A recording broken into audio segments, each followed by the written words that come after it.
Got you! Not a chance.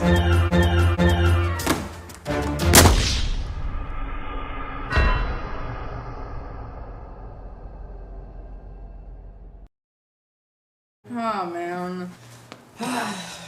Let's...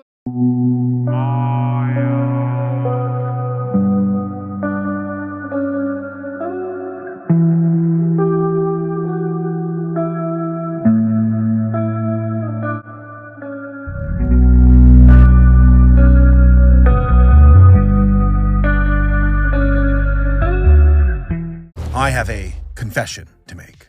Oh yeah, let's talk about the wall. Still and silent. Why won't you die? Heck, we even get a cute 2D animation recap. That was a pleasant surprise. To no hyperbole, I healed over laughing because it's Not long after, a few days later, I went to the fridge, saw our jug in there. What's in it? A syrup. Yes, here we go again. Lift the jug and fill my mouth with that thick, sweet juice. Drink the lot. Yay! Lucky me! like, oh, Geppetto don't want anything. And Dante from the Devil May Cry series is cool. Real talk. I completely understand why people were offended by this. Folks are much more aware nowadays about power and how they ravaged the world during their days. Back in those days, if you were behind on your tech tree, well, you were basically done for, and Europe suffered that fate. So to give off the impression on your poster that the natives were the villains and the Europeans were the good guys, well, that Put furries down. To be honest, that's insulting, especially since there's a lot more to the actual story. There were even rumors that furries would be banned in the Philippines due to the perceived message of the film. But what about the movie itself? Is it as bad as the poster makes it out to be? Or is there more to this than we realize? This Portuguese guy, he's always been the bad guy. He's the villain. He's dating Luna. I'm a sad man.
All right, so what's the movie about? Well, it starts off with a clip that's actually later on in the film, and it looks like it's from The Perfect Storm. Please watch us. We're exciting. We're not boring at all. We then go back to the true start, which is in a port in Spain. A port that looks a whole lot like a port in Spain. But, you know, it's Spain. That's forgivable. I'll tell you what's not forgivable, though. How bright the background is. Look at this. It's like dripping and oozing with background light. It's like you're looking into the sun with all of these shots. It's way too bright. We are then introduced to our main characters. You got off-brand Flynn Rider here, who, by the way, looks nothing like off-brand Flynn Rider. Look at this guy. Look at him. He looks like one of those faces you would see in one of those like mobile games. You know what I'm talking about? with the like Clash of Clans. Look at his face. Am I the only one here seeing similarities? Oh, whatever. So Magellan is going around town trying to put together a team because he wants to go sail in the same fashion as the road to El Dorado. And also, Bianca leaves Elcano here because he won't take things seriously. Then Elcano goes to Magellan and he's like, hey, can I sign up for this voyage? I got to get the hell out of town. And Magellan's like, hang on. No! Bro, get on board. We're also introduced to this sharp-toothed looking Portuguese villain. He's dating Luna. And the Portuguese guy is like, you can't sail to those paths belong to the Portuguese. And Magellan's like, we're going west. And you can't do anything about it because you don't own the Western Hemisphere. Because, you know, the world's up for grabs. It belongs to anybody now.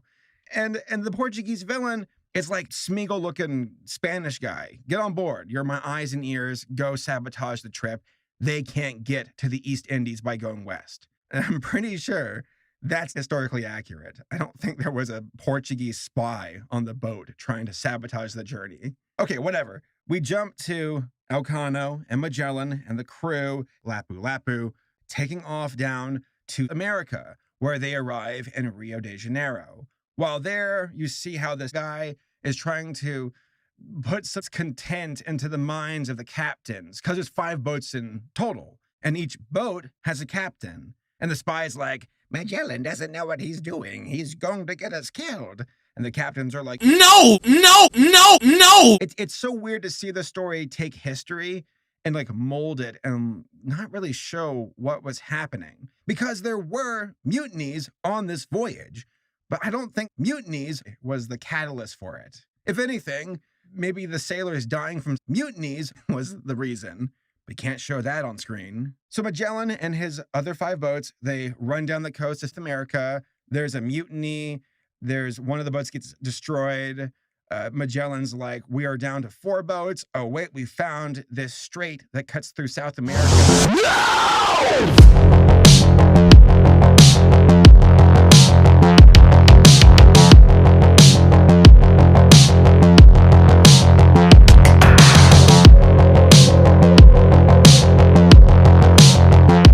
One of the other boats at that point was like, they're like, just let them have it, whatever. The crew then gets to the Pacific Ocean, where they're like, screw this, we're going home. Spoiler alert, took a couple of months. A few moments later. They go right to, and forgive me if I say this wrong, Cebu, C-E-B-U. Cebu. And that's where they meet the natives.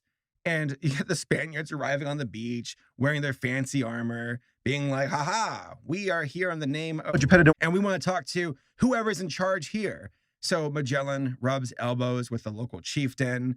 And this is where things get really stupid, like really stupid. A fight happens, very bad action, just dumb. Magellan gets killed off screen. The native girl, in a Moana-esque fashion, saves the guys. Elcano and the remaining Spanish people and the native girl go to the East Indies. They arrive, they trade, they get their spices.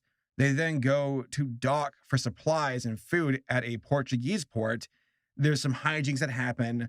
The evil Portuguese villain shows up with his boat. They have a boat fight with a machine gun. They win, the Spaniards, and they're like, we did it. They then sail off into a storm. They get through it, and then they arrive back in Spain. And that's the movie. Despite having a battle and maritime crazy adventures, this movie was incredibly boring.